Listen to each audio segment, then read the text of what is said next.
നമസ്കാരം, ചാനൽ 91 ന്യൂസിലേക്ക് സ്വാഗതം. ഞാൻ ജിഗിന ജയപ്രകാശ്. നോക്കാം ഇന്നത്തെ പ്രധാന വാർത്തകൾ. തിരുവനന്തപുരം കാര്യവട്ടത്ത് KSU SFI സംഘർഷം. MLA-മാർക്കെതിരെ കേസെടുത്ത് പോലീസ്. പരശുരാമിൽ ഇനി പുതിയ ജനറൽ കോച്ചുകൾ. പുതിയ തീരുമാനം ജനങ്ങളുടെ യാത്രാക്ലേശത്തെ തുടർന്ന്.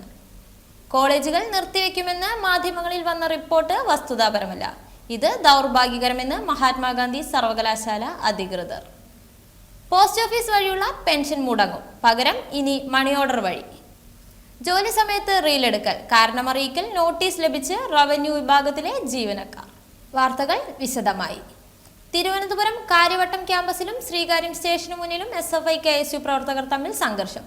KSU ജില്ലാ നേതാവിനെ ഇടിമുറിയിലിട്ട് SFI മർദ്ദിച്ചു എന്ന പരാതിയിലാണ് രാത്രി 8 മണിയോടെ കാര്യവട്ടം ക്യാമ്പസിൽ സംഘർഷം ആരംഭിച്ചത്.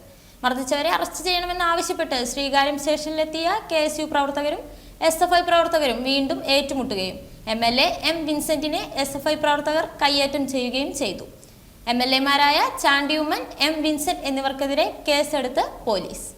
കണ്ണൂർ ഷൊർണൂർ റൂട്ടിൽ ഇനി പുതിയ ട്രെയിൻ സർവീസ്. യാത്രാ ബുദ്ധിമുട്ട് പരിഹരിക്കാൻ പരശുരാം എക്സ്പ്രസിലും 2 ജനറൽ കോച്ചുകൾ കൂടി അനുവദിച്ചു. താൽക്കാലികമായി നാഗർകോവിലിൽ നിന്ന് കന്യാകുമാരി വരെ ട്രെയിൻ സർവീസ് നീട്ടുകയും ചെയ്തു. മഹാത്മാഗാന്ധി സർവകലാശാല അഫിലിയേറ്റ് ചെയ്ത 14 കോളേജുകളിൽ പ്രവർത്തനം അവസാനിപ്പിച്ചതായി മാധ്യമങ്ങളിൽ നൽകിയ റിപ്പോർട്ടുകൾ വസ്തുതാപരമല്ല.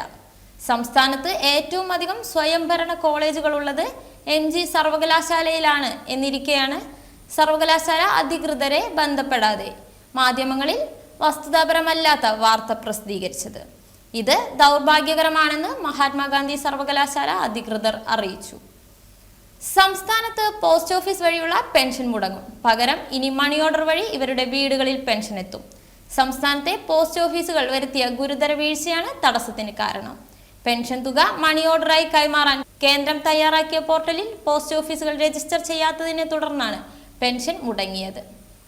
റീലെടുത്ത് പൊല്ലാപ്പിലായി റവന്യൂ വിഭാഗത്തിലെ ഉദ്യോഗസ്ഥർ. തിരുവല്ല നഗരസഭയിലെ റവന്യൂ വിഭാഗത്തിലെ ജീവനക്കാർക്കാണ് കാരണമറിയിക്കൽ നോട്ടീസ് നൽകിയിരിക്കുന്നത്. അധിക ജോലിക്കായി എത്തിയ ഞായറാഴ്ചയാണ് റീലെടുത്തത്. വീഡിയോ സമൂഹ മാധ്യമങ്ങളിൽ പ്രചരിക്കുകയും സർക്കാർ സ്ഥാപനങ്ങളിൽ ഇതാണോ ജോലി എന്ന നെഗറ്റീവ് കമന്റുകൾ വർദ്ധിച്ചതോടെയുമാണ് കാരണമറിയിക്കൽ നോട്ടീസ് നൽകിയത്. വാർത്തകൾ സമാപിക്കുന്നു. നമസ്കാരം.